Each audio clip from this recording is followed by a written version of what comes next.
Lord mount baton Hindustan का आखिरी viceroy था। ये मार्च 1947 में आया और जून 1948 तक हिंदुस्तान में रहा। ये बादशाह जॉर्ज शशम का कज़न था। वाइसराय हिंदुस्तान रवाना होने से पहले सर विंस्टन चर्चिल से मुलाकात के लिए गया। चर्चिल दानिश्वर भी था, सियासतदान भी और दूसरी जंग अजीम का हीरो भी। चर्चिल ने लॉर्ड को मशवरा दिया, तुम हिंदुस्तान जाकर तमाम लीडरों से मुलाकात करो, लेकिन महात्मा गांधी से बचकर रहना। लॉर्ड माउंट बैटन ने हैरत से पूछा, क्यों? चर्चिल ने जवाब दिया, कुदरत ने उसे कायल करने, दूसरों को अपने साथ मिलाने की बेतहाशा क़ुव्वत दे रखी है। मुझे खतरा है तुम उससे मिलोगे तो तुम उसके कायल हो जाओगे। लॉर्ड माउंट बैटन खुद भी मकनातीसी शख्सियत का मालिक था। वो मुश्किल से मुश्किल लोगों को भी कायल कर लेता था। चुनाचे उसने कहकहा लगाया और हिंदुस्तान आ गया। वो हिंदुस्तान आया, हिंदुस्तानी लीडरों से मिला और दो लीडरों की फरासत और सादगी ने उसे कायल कर लिया। पहले लीडर कायदे आज़म मोहम्मद अली जिन्ना थे और दूसरे महात्मा गांधी। वो कहता था कायदे आज़म के दलाइल और जहानत का कोई मुकाबला नहीं, जबकि महात्मा गांधी की सादगी और मौक़िफ़ की शफाफियत दोनों लाजवाब हैं। वो कहता था ये दोनों लीडर हिंदुस्तान में अमन चाहते हैं। ये दोनों कश्तो खून, जंगो जदल और मज़हब और कल्चर की बुनियाद पर एक दूसरे का गला काटने के ख़िलाफ़ हैं। दोनों का मकसद एक है, लेकिन तरीक़ा-ए-कार मुख्तलिफ है। कायदे आज़म मोहम्मद अली जिन्ना का ख्याल है मुसलमानों को पाकिस्तान और हिंदुओं को भारत दो मुल्कों में रख कर ही अमन कायम हो सकता है।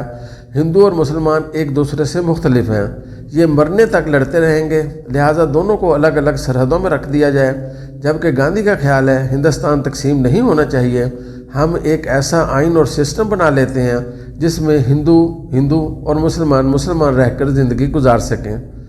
ये दोनों एक दूसरे के अकायद पर असरअंदाज हुए बगैर इकट्ठे रह सकें। लॉर्ड माउंट बैटन का ख्याल था कि ये दोनों सेकुलर लीडर हैं। कायदे आज़म एक ऐसा पाकिस्तान बनाना चाहते हैं जिसमें मुसलमानों की अक्सरियत हो, लेकिन अक़लियतों को मुकम्मल हकूक़ हासिल हों।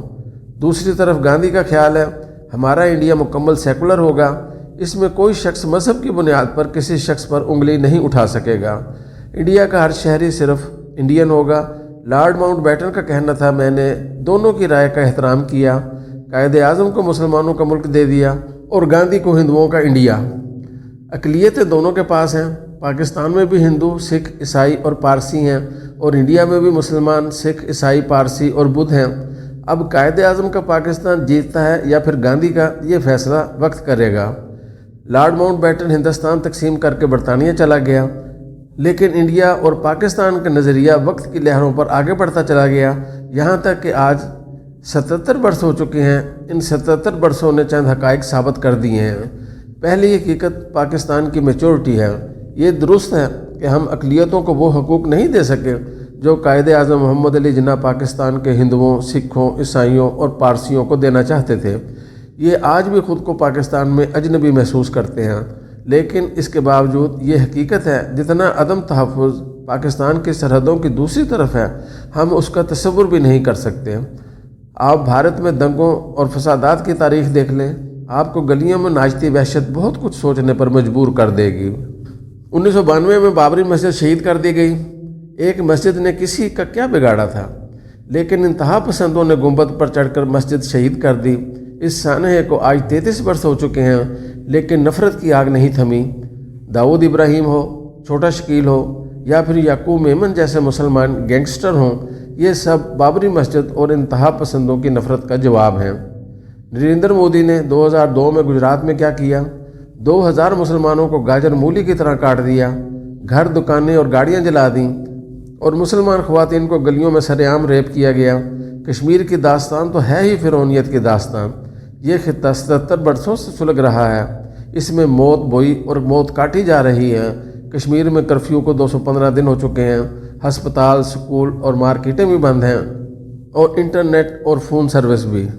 6000 नौजवान घरों से गायब हैं और आज इंडिया में जो कुछ हो रहा है वो भी पूरी दुनिया के सामने है। इंडिया मीडिया अपने मुंह से बोल रहा है, पुलिस और फौज ने खुलकर बुलवाइयों का साथ दिया। ये मुसलमानों को पकड़कर इंतहा पसंदों के हवाले कर देते थे और वो इन्हें डंडों, राड्स और पत्थरों से कुचल देते थे। ख़वातीन को रेप भी किया गया और बच्चों को गाड़ियों तले भी रोन दिया गया। ये जुल्म सिर्फ मुसलमानों तक महदूद रहता तो शायद गांधी के सेकुलरिज्म की इज्जत बच जाती। लेकिन 1984 में सिखों के गोल्डन टेम्पल के साथ क्या हुआ? इंदिरा गांधी के हुक्म पर फौज गोल्डन टेम्पल में दाखिल हुई और 3000 ज़ायरीन को भून कर रख दिया। इंदिरा गांधी के कत्ल के बाद दिल्ली में सिखों के साथ दोबारा क्या सलूक हुआ? सैकड़ों सिख ख़वातीन रेप हुईं और अरबों रुपए की प्रॉपर्टीज़ जलाकर राख कर दी गईं। भारत में ईसाइयों के साथ क्या हो रहा है? भारत ईसाइयों पर हमले में बदतरीन ममालिक में शामिल है।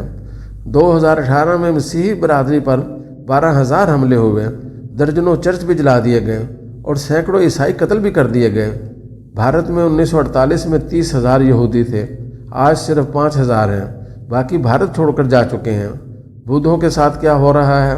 आप किसी दिन ये डाटा भी निकाल कर देख लें और आप इंडिया में 35 करोड़ दिल्लतों के साथ सलूक भी देख लीजिए। ये लोग आज भी इंसानों के बराबर हकूक़ हासिल नहीं कर सके। ये आज 21वीं सदी में भी जानवरों से बदतर ज़िंदगी गुजार रहे हैं।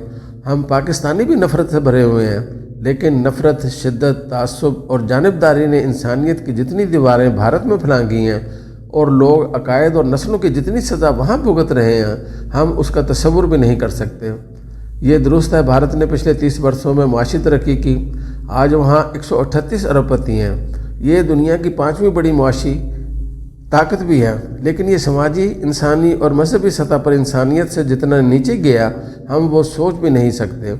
मुसलमान और दिल्लत आज भी किसी ब्राह्मण के गिलास में पानी और प्लेट में खाना नहीं खा सकते। ये उनके साए पर भी पाँव नहीं रख सकते। चुनांचे हम कह सकते हैं कि भारत जिस तेज़ी से माशी तरक्की कर रहा है, ये उससे 1000 गुना तेज़ी से शर्फ़ इंसानियत से नीचे जा रहा है। और ये तेज़ी साबित कर रही है, ये अब ज़्यादा दिनों तक कायम नहीं रह सकेगा। मुझे आज कायद आज़म मोहम्मद अली जिन्ना के अल्फाज बार बार याद आ रहे हैं। कायद ने कश्मीरी रहनुमाओं से कहा था, तुमने अगर पाकिस्तान से इल्हाक ना किया तो तुम्हारी नस्लें पछताएंगी। आज हिंदुस्तान में मौजूद हर अक़लियती ख़ानदान की नस्लें पछता रही हैं। मुझे कल दिल्ली के एक मुसलमान ने फ़ोन करके कहा, भाई साहब आप लोग यहाँ से निकल गए, आप पर अल्लाह ने बड़ा करम किया। हम लोग जो यहाँ रह गए हैं वो अब जान बचाने के लिए माथे पर तिलक लगाते हैं, अपने नामों के साथ राम लिखते हैं और अपने बच्चों के खतने नहीं करते। मैं सख्ते में आ गया। वो बोला, जनाब हम अपने बच्चों को बचपन में तरबियत देते हैं, वो बाहर किसी जगह अल्लाह और उसके रसूल का नाम ना लें।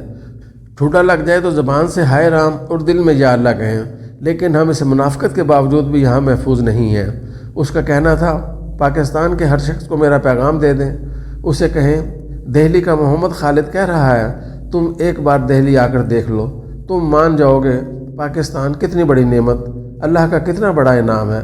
लिहाजा इसकी कदर करो, अल्लाह का शुक्र अदा करो। तुम कम अज़ कम अपने बच्चों के कानों में आज़ान तो दे लेते हो, तुम उनके खतने तो कर रहे हो। हम तो जान बचाने के लिए उनसे भी तायब हो रहे हैं। मैं कांप गया, मैंने अल्लाह का शुक्र अदा किया और उठकर पाकिस्तान जिंदाबाद का नारा लगाया।